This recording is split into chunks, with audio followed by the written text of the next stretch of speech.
Boom, boom, boom. Swat.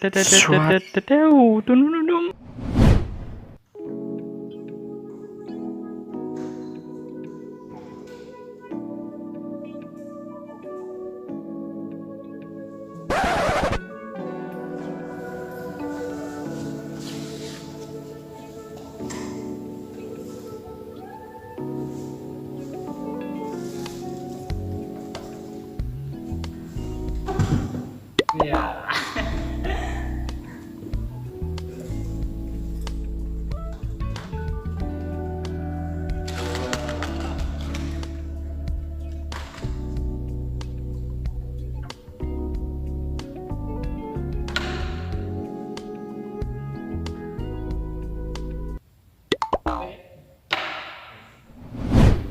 Oke guys, dalam video kali ini aku akan membahas tentang materi yang tidak sedikit dari kalian menganggap ini.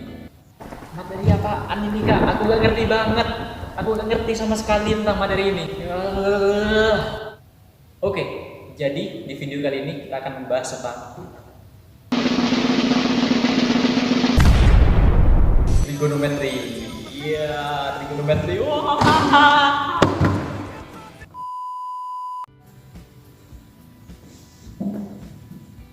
Nah, kok kering ya? Turun dikit, turun dikit. Nah, sip. Oke guys, jadi sebelum kita mempelajari tentang trigonometri, kita harus mengerti definisi dari trigonometri itu sendiri. Trigonometri itu berasal dari trigonometri, yang di situ ada kata tri, artinya ikan teri. Jadi, tri di sini maksudnya adalah 3. Sehingga kesimpulannya, trigonometri adalah ilmu yang mempelajari tentang hubungan orang ke. Jadi sebenarnya trigonometri itu adalah ilmu yang mempelajari tentang segitiga. Segitiga. Bukan kita segitiga. Iya. Jadi segitiga itu maksudnya adalah kita akan mempelajari tentang hubungan antara sisi dengan sudut yang ada dalam segitiga. Setelah kita mempelajari tentang trigonometri ini, nanti kita akan bisa menebak sisi ketiga dari sebuah segitiga jika diketahui sudutnya dan sisi-sisi lainnya. Oke, tanpa berkata panjang lebar lagi, ayo kita pelajari. Di dalam trigonometri, kita mengenal 3 hal yang utama. Yang pertama adalah sin atau sinus, yang kedua adalah cos atau cosinus, dan yang ketiga adalah tan, tanah airku Indonesia. Oke, serius. Yang ketiga adalah tan atau tangan. Nah, sekarang pertanyaannya, bagaimana cara kita mendapat sin, cos, dan tangan tersebut?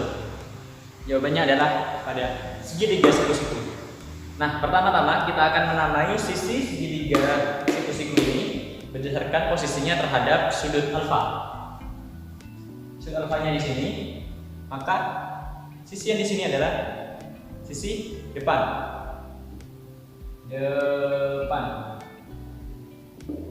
Logikanya gimana? Ini kan sudut alfa, di depannya sudut alfa, ya udah sisi depan. Nah, yang kedua, setiap segitiga siku-siku pasti memiliki yang namanya sisi miring atau hipotenusa. Yang mana? Yang ini. Ya udah, namanya aja sisi miring. Nah, yang terakhir adalah sisi di sebelah sudut alfa, atau kita sebut dengan sisi samping. Samping. Karena berada di samping sudut alfa. Nah, perlu diketahui juga teman-teman bahwa aturan ini hanya berlaku untuk segitiga siku-siku. Nah, pertanyaannya, apa hubungannya antara ketiga sisi tadi dengan sudut sin, cos, dan tangen? Nah, pada dasarnya sudut sin itu adalah panjang sisi depan dibagi dengan panjang sisi miring. Sedangkan cos adalah panjang sisi samping dibagi dengan panjang sisi miring. Dan yang terakhir adalah tangan. Sudut tangan adalah panjang sisi depan dibagi dengan panjang sisi samping.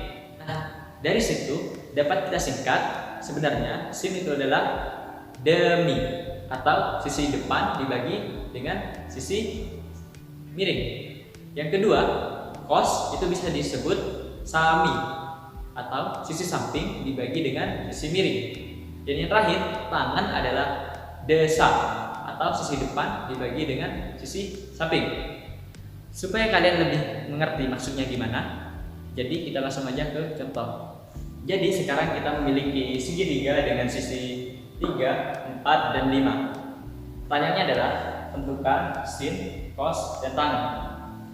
Jadi seperti yang disebutkan tadi, bahwa sin itu sama dengan demi.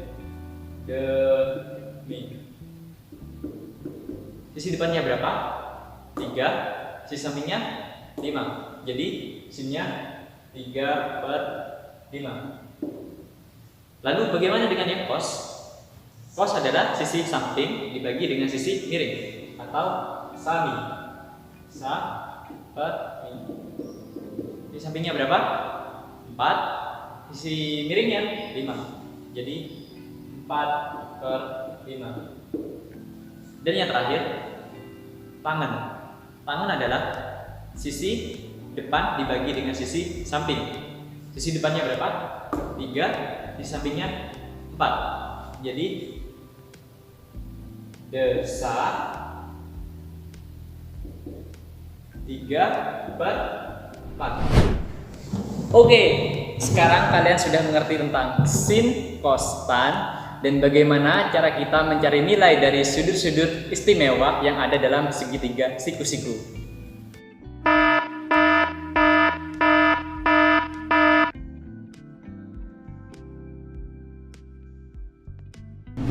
Setelah aku belajar trigonometri, aku jadi sadar ternyata bukan cuma kamu yang istimewa di dunia ini. Trigonometri juga punya sudut istimewa. Iya. Dalam trigonometri, kita mengenal sudut-sudut istimewa. Apa itu? Mereka adalah sudut-sudut yang memiliki nilai sederhana dan dapat dengan mudah kita ingat. Sama seperti logaritma. Jadi, kalau kalian cuma ngafalin sudut-sudut istimewa ini, bisa sih, tapi nah, sekarang aku akan memberi kalian tips dan trik bagaimana cara dengan mudah menghafalin sin, cos, tan dari sudut-sudut trigonometri. Oke, pertama-tama kita urut dulu. Sudutnya 0, 30, 45, 60, dan 90. Untuk sin itu kita isi 0, 1, 2, 3, dan 4. Setelah itu kita akarkan. Jadi akar 0, akar 1, akar 2, akar 3, akar 4. Nah, setelah kalian akarin, kita hitung dulu. Akar 0, 0, 0. Akar 1 jadi 1, akar 2, akar 3, akar 4 jadi 2.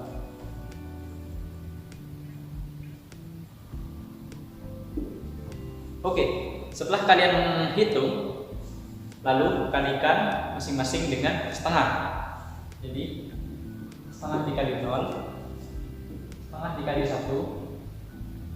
setengah dikali akar 2, setengah dikali akar 3, setengah dikali 2. Nah, setelah kalian hitung, maka akan didapatkan hasil 0. Di sini setengah, setengah akar 2, setengah akar 3, dan 1. Lalu bagaimana dengan yang cos? Kalau yang cos ini gampang. Kita tinggal balik dari yang sin. Jadi kalau ini 0, maka dari sini ini jadi 1. Ini setengah akar 3. Yang di tengah tetap setengah akar 2. Yang di sini setengah, dan di sini 0. Oke, lalu yang terakhir kita mencari tan. Kalau tan, ingat tan adalah pembagian antara sin dan cos. Jadi sin kita bagi dengan cos. Jadi Mari kita hitung saja. 0 dibagi 1 sama dengan 0. Setengah dibagi setengah 3, hasilnya 1/3. Setengah akar 2 dibagi setengah akar 2, hasilnya 1. Setengah akar 3 dibagi setengah, hasilnya akar 3. 1 dibagi 0, hasilnya berapa? Tak hingga. Salah, bukan tak hingga. Jawabannya adalah tak terdefinisi. Oke? Jadi hasilnya adalah tak terdefinisi. Oke. Di sini kita bisa rasionalkan menjadi dikali akar 3 per akar 3. Akar 3 akar 3 jadi 3. Menjadi 3. Jadi 1/3 akar 3. Oke, kita rapiin dulu. Jadi di sini hasilnya 1/3 akar 3. Oke. Jadi selanjutnya kalian harus menghafalin semua dalam tabel ini. Kalau kalian sering latihan, sering mengerjakan tabel-tabel ini, saya jamin pasti Anda akan hafal dengan sendirinya. Oke? Aku jamin. Nah, sekarang aku ingin mengucapkan selamat kepada kalian semua guys, karena kalian sudah selangkah lebih maju. Kalian sudah menghafal dan mengerti bagaimana caranya menghitung sudut istimewa dari sudut trigonometri. Lalu selanjutnya pasti kalian pada tanya, Kak, masa sih kita hanya dikasih sudut itu saja? Lalu bagaimana dengan sudut yang tidak ada di sudut istimewa tadi, Kak? Bagaimana cara kita mencarinya? Apakah bisa kita mencarinya? Nah, jawabannya bisa guys. Jadi kita bisa mencari sudut-sudut selain sudut istimewa tadi dengan menggunakan nilai dari sudut istimewa. Tapi sebelum kita ke sana, aku ingin mengajari kalian tentang kuadran. Jadi kuadran di sini dapat berfungsi sebagai cara kita untuk mengetahui nilai dari sudut-sudut selain sudut istimewa yang tadi. Oke teman-teman, jadi kuadran itu apa? Kuadran adalah penggolongan atau pengklasifikasian dari sudut. Di sini kita menggunakan lingkaran, di mana lingkaran tuh nilai sudutnya adalah 360 derajat, lingkaran 360 derajat, dan di kuadran tuh dibagi menjadi 4, yaitu kuadran 1, kuadran 2, kuadran 3, dan kuadran 4. Kuadran 1 itu berada di antara 0 derajat sampai 90 derajat.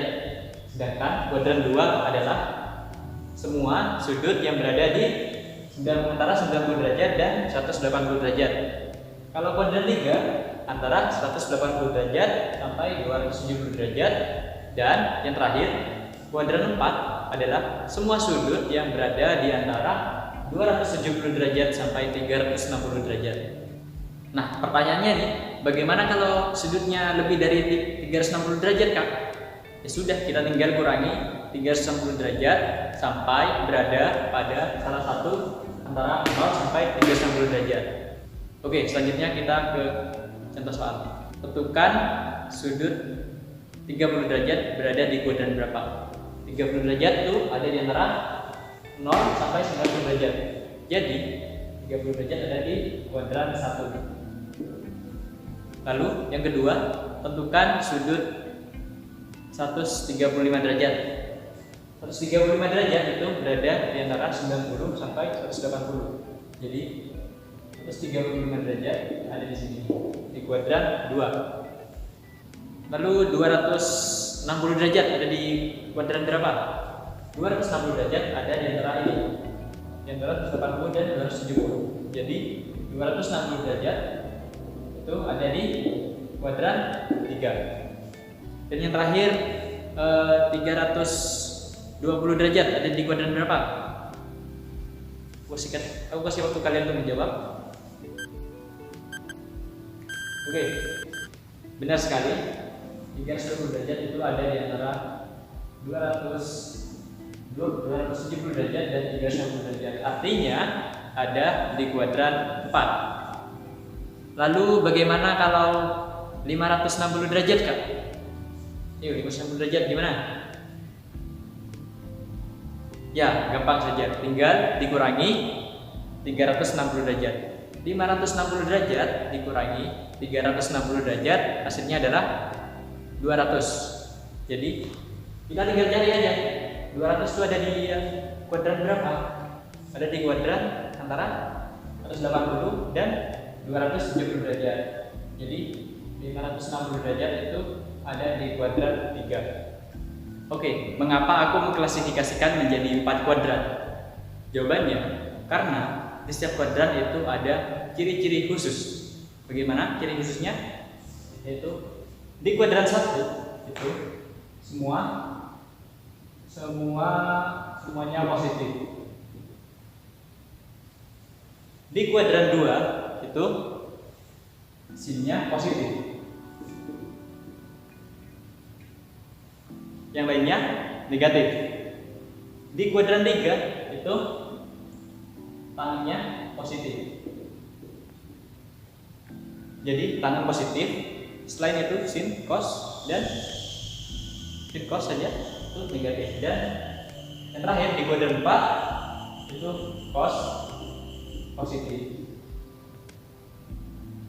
Oke, jadi aku ulangi lagi. Jadi di kuadran 1 itu semua positif, KP-nya positif, semuanya positif. Dan di kuadran 2 itu sinnya positif, selain daripada sin itu negatif. Di kuadran 3 itu tangannya positif, selain dari tangan ya sin cos itu negatif. Jadi dan yang terakhir di kuadran 4 itu cosnya positif, selain cos maka semuanya negatif. Oke, sekarang aku ingin agar kalian paham dua konsep simple ini, yaitu yang pertama 180 derajat itu tetap, yang kedua 90 derajat dan 270 derajat itu negatif. Mungkin sekarang kalian akan bingung itu maksudnya apa, tapi sebentar lagi kalian akan memahami bahwa dua konsep ini itu sangat penting. Nah, sekarang ada soal nih, tentukan sin 120 derajat. Waduh, gimana kak? Yang kita tahu kan cuma sin 0, 30, 45, 60, 90, 120 juga ada. Tenang aja guys, itu semua bisa dicari. Oke, selanjutnya aku mau jelasin tentang bagaimana step-step dalam mencari sin 120 derajat itu. Oke, step pertama, tentukan sudut itu berada di kuadran berapa. Kita lihat, sudut 120 derajat itu berada di kuadran berapa? Bukan? Di sini kan? Jadi ada di kuadran 2. 120 derajat ada di kuadran 2. Nah, selanjutnya kita lihat di kuadran 2 itu ciri-cirinya apa? Sin selalu positif. Sin selalu positif kan? Jadi kita langsung sin 120 derajat itu sama dengan positif. Oke, selain aku nyuruh kalian tadi untuk menentukan ini, selanjutnya aku juga tadi menyuruh kalian untuk menghafalkan ini. 180 derajat tetap, 90 dan 270 derajat ganti. Nah, ini apa? Ini adalah aku anggap sebagai patokan. Patokan, aku juga gak tahu artinya apa, tapi aku menyebutnya itu patokan. Jadi, gimana kak? 120 derajat itu bisa kita jadikan patokan menjadi plus sin 180 derajat dikurangi 60 derajat. Nah, boleh kan? Boleh dong. 180 derajat dikurangi 60 derajat itu sama dengan 120 derajat. Gak apa-apa, asalkan tetap berpaduan pada ini. 180 derajat sama dengan tetap. Jadi dapat disimpulkan 180 derajat itu tetap. Jadi sinnya tetap 160. Jadi sinnya berubah jadi 60 derajat. Kan tetap kan? Jadi tadi sin 60 derajat berapa? Setengah akar 3. Jadi plus setengah akar 3. Lalu mungkin kalian akan bertanya, kak, gimana kalau aku pakai 90 derajat sebagai patokannya? Boleh dong. Atau kita lanjutkan. Oke, sekarang kita coba lagi sin 120 derajat. Langkah pertama kita identifikasi dulu. 120 derajat itu ada di kuadran berapa? Ada di kuadran 2. Artinya sinnya positif. Oke. Positif. Sin 90 derajat ditambah 30 derajat. Bisa kan? Bisa. Nah, dari sini 90 derajat dan 270 derajat itu ganti. Artinya apa? Artinya sin kita ubah jadi cos. Hingga menjadi ini positif cos yang ini 30 derajat. Cos 30 derajat hasilnya adalah setengah akar 3. Sama kan? Jadi itulah fungsi dari yang saya jelaskan.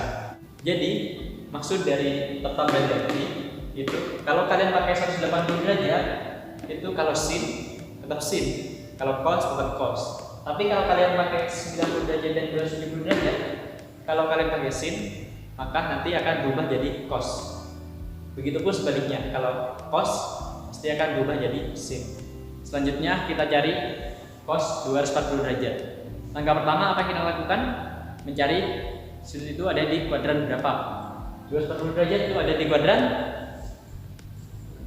dan di kuadran 3. Di kuadran 3 kita lihat cirinya tangan positif.